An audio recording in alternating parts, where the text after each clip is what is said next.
Hey everybody, आज हम polity की सीरीज़ का नेक्स्ट लेक्चर डिस्कस करेंगे। इस लेक्चर को मैंने छोटा रखने की कोशिश की है। उसका इम्पोर्टेंट रीज़न है, मैं पूरा एक्सप्लेन करना चाहता हूँ कि मंडल कमीशन कब आया था, क्यों 27% रिजर्वेशन गवर्नमेंट जॉब में अप्लाई हुआ, क्या हुआ कि 2005 में 93rd कॉन्स्टिट्यूशनल अमेंडमेंट आया, 2005 में एक नया क्लॉज ऐड किया गया और उसके बाद एजुकेशनल इंस्टीट्यूशन में सोशली और एजुकेशनली बैकवर्ड क्लासेस को रिजर्वेशन मिला।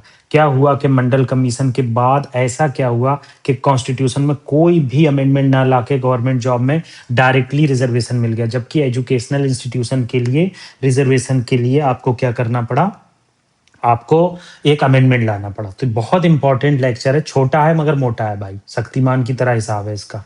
तो ये एक एमसीक्यूज देखेंगे ताकि आपको कॉन्सेप्चुअल क्लियरिटी हो जाए। 16 क्लॉज 4 कब इंक्लूड हुआ, 15 क्लॉज 5 कब इंक्लूड हुआ, 15-5 क्लॉज में सेंट्रल गवर्नमेंट ने कब से एजुकेशनल इंस्टीट्यूशन, जो सेंट्रल एजुकेशन इंस्टीट्यूशन है, वहां रिजर्वेशन दिया। तो पहले हम यहाँ पर बेसिक डिस्कस कर लेते हैं बैकग्राउंड के साथ। देखो, मंडल कमीशन के बारे में आप जान लो। मंडल कमीशन आया था 1979 में।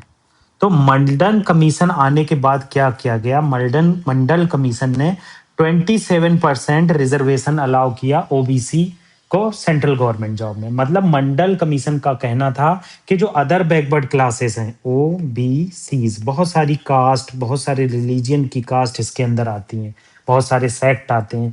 तो जो मंडल कमीशन ने कहा कि आप 27% रिजर्वेशन अलाउ कीजिए गवर्नमेंट जॉब में। इसके बाद क्या किया गया, देखो क्रोनोलॉजी समझ लो आप, ये अगर आप समझ लोगे तो आपको कोई भी दिक्कत नहीं होगी, ठीक है। अब उसके बाद अगर आप देखोगे तो 1990 में 1990 में क्या हुआ, बीपी सिंह गवर्नमेंट ने क्या किया, इसको इंप्लीमेंट कर दिया बिना किसी सुप्रीम कोर्ट की वर्डिक्ट के, इसको इंप्लीमेंट कर दिया गया। इसके बाद क्या हुआ, 1992 में बहुत अच्छा, इसे मंडल केस भी कहा जाता है, इंदिरा साहनी केस 1992 में इंदिरा साहनी केस आया, जिसे मंडल केस के नाम से भी फेमस है। अब 1992 में इंदिरा साहनी केस में कुछ पॉइंट निकल कर आए।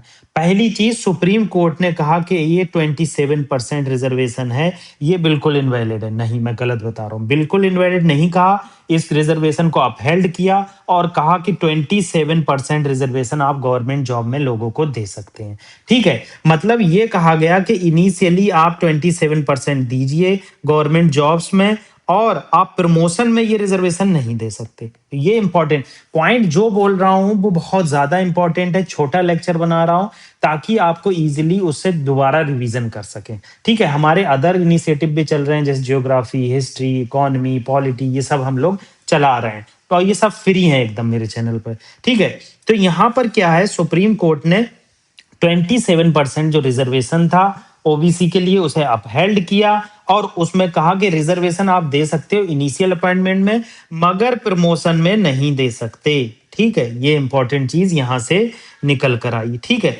अगला पॉइंट देख लेते हैं। दूसरा पॉइंट क्या हुआ, यहां से ही अगर आपसे यूपीएससी पूछता है ऑब्जेक्टिव में कि क्रीमी लेयर का कॉन्सेप्ट कहां से आया, तो इंदिरा साहनी का केस है जिसमें कहा गया जो एडवांस्ड ओबीसी हैं उनको जो है इसमें इस रिजर्वेशन का फायदा नहीं मिलेगा, तो वहां पर क्रीमी लेयर का कॉन्सेप्ट इमर्ज हुआ। तो क्रीमी लेयर के कॉन्सेप्ट में जो सीमा है वो डिसाइड करती है सेंट्रल गवर्नमेंट। अभी शायद 8 लाख है, 8 लाख जिनकी सैलरी है, जिनके पास जमीन है, इस तरह की जो क्लासेस हैं, अपर क्लास है, मतलब एक क्लास जॉब करते हैं, तो उनको एक्सक्लूड किया गया है इस ओबीसी रिजर्वेशन से इनकम सर्टिफिकेट के बेस पर।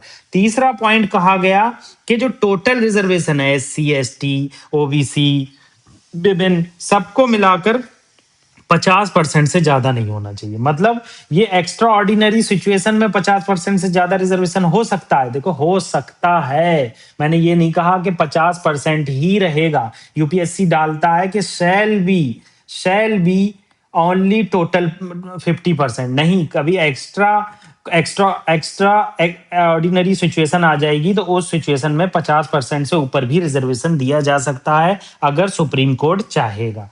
तो अब चौथा बहुत इंपॉर्टेंट पॉइंट मैं आपसे डिस्कस कर रहा हूं, उसको आगे भी डिस्कस करूंगा कि चौथे और बहुत इंपॉर्टेंट पॉइंट में क्या किया गया, 16(4) के अंदर ये गवर्नमेंट, सॉरी 19(4) नहीं, 16(4) के अंदर सेंट्रल गवर्नमेंट जॉब में ये क्या है, आपको जो है रिजर्वेशन मिलेगा, आपको क्या है प्रमोशन में नहीं मिलेगा, मगर ये जो है एजुकेशन इंस्टीट्यूशन पर अप्लाई नहीं होगा। आगे हम बताएंगे कि एजुकेशन इंस्टीट्यूशन पर ये अप्लाई क्यों नहीं होगा। तो ये education central education, sorry education institution पर अप्लाई नहीं हुआ।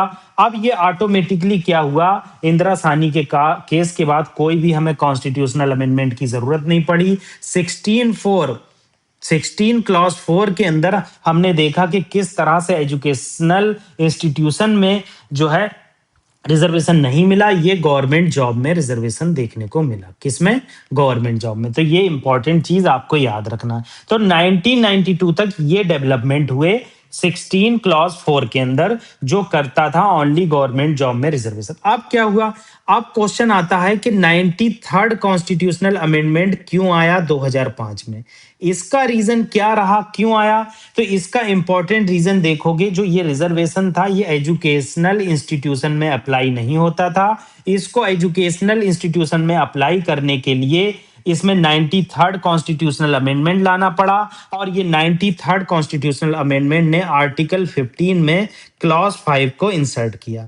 तो अगर यूपीएससी पूछती है कि आर्टिकल 15 में 5 क्लॉज जो है वो ओरिजिनल कॉन्स्टिट्यूशन का पार्ट है, नहीं, ये अमेंडमेंट के तहत आर्टिकल 15 में क्लॉज 5 को इंसर्ट किया गया। तो यहां पर अगर आप देखेंगे तो किस तरह से एजुकेशनल इंस्टीट्यूशन में आर्टिकल 15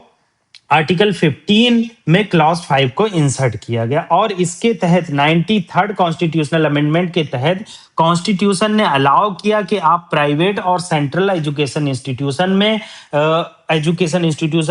स्टूडेंट्स को रिजर्वेशन दे सकते हैं, 27% रिजर्वेशन का कोटा दे सकते हैं, मगर एक्सेप्ट माइनॉरिटी इंस्टीट्यूशन, मतलब कोई माइनॉरिटी का इंस्टीट्यूशन है वहां पर ये कोटा अप्लाई नहीं होगा। तो ये चीज यहां पर हमने देखी। तो किस तरह से सेंट्रल और स्टेट गवर्नमेंट के पास ये पावर आ गई कि वो एजुकेशनल इंस्टीट्यूट में पब्लिक हो चाहे प्राइवेट हो, उनको रिजर्वेशन प्रोवाइड किया जा सकता है एक्सेप्ट माइनॉरिटी को छोड़कर। अब सेंट्रल एजुकेशन इंस्टीट्यूशन में रिजर्वेशन देने के लिए एक लॉ आया, central education institution reservation of admission act 2006।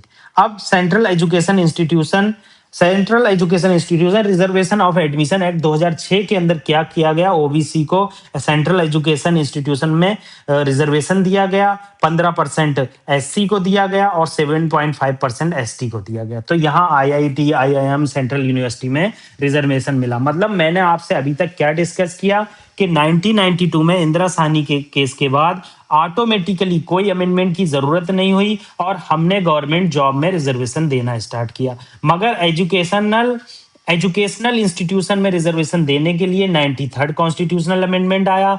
उस 93rd कॉन्स्टिट्यूशनल अमेंडमेंट में आर्टिकल 15 में क्लॉज 5 ऐड किया गया, और इसके थ्रू अलाउ किया गया कि किस तरह से एजुकेशनल इंस्टीट्यूशन में आप रिजर्वेशन दे सकते। तो ओवरऑल यहाँ क्या देखने को मिला, 1999 में मंडल कमीशन इंप्लीमेंट हुआ, 27% रिजर्वेशन दिया गया, मगर इंदिरा साहनी केस में इसको चैलेंज किया गया, मगर सुप्रीम कोर्ट ने कहा नहीं, ये आप गवर्नमेंट जॉब में अलाउ कर सकते हैं ओबीसी रिजर्वेशन को, आपको कोई जरूरत नहीं है कॉन्स्टिट्यूशनल अमेंडमेंट लाने को, मगर ये प्रमोशन में नहीं किया जा सकता।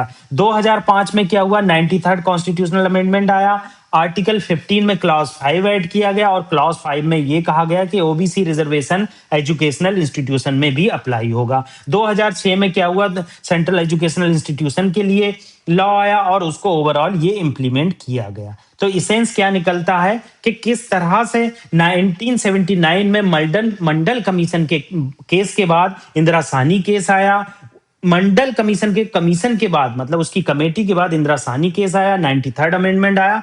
A to Z मैंने आपको बता दिया बिल्कुल फ्री कोर्स में। आपको ये चीज कोचिंग में जाएंगे तो वही पैसे लेके बताएंगे, आपको बताएंगे कि किस तरह से ये चीज होती। अब आप एमसीक्यू देख लो, कुछ ओबीसी अदर बैकवर्ड क्लासेस से रिगार्डिंग कॉन्स्टिट्यूशनल प्रोविजन के रिगार्डिंग कुछ स्टेटमेंट दिए हैं, आपको बताना है कौन सा करेक्ट है। अब पहला स्टेटमेंट आप ऑटोमेटिकली सॉल्व कर दोगे, आपको कोई दिक्कत नहीं आएगी। इतना एडवांस एमसीक्यू है ये, आप कहोगे सर ने इतने अच्छे से समझाया, इजीली सॉल्व हो रहा। क्या कह रहा है?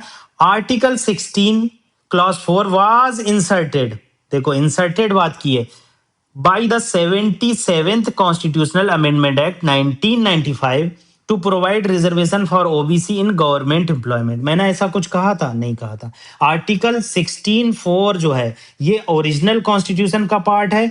गवर्नमेंट जॉब में ओबीसी को रिजर्वेशन देने के लिए कोई भी अमेंडमेंट लाने की जरूरत नहीं पड़ी, तो ये गलत हो गया। तो ऑप्शन ए यहां से कट्टम हो गया।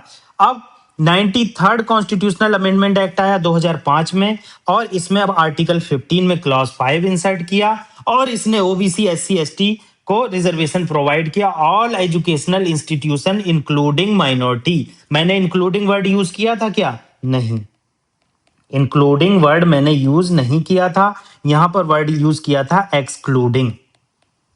तो प्लीज आप इस चीज को ध्यान दीजिए, ये भी गलत हो गया यहां से, तो दूसरा भी गलत हो गया, तो तीसरा ऑप्शन बचा। सेंट्रल एजुकेशनल इंस्टीट्यूशंस रिजर्वेशन इन एडमिशन 2000 एक्ट में आर्टिकल 15 क्लॉज 5 को ऑपरेशनलाइज किया गया, और 27% रिजर्वेशन ओबीसी को सेंट्रल एजुकेशन इंस्टीट्यूशन में मिला।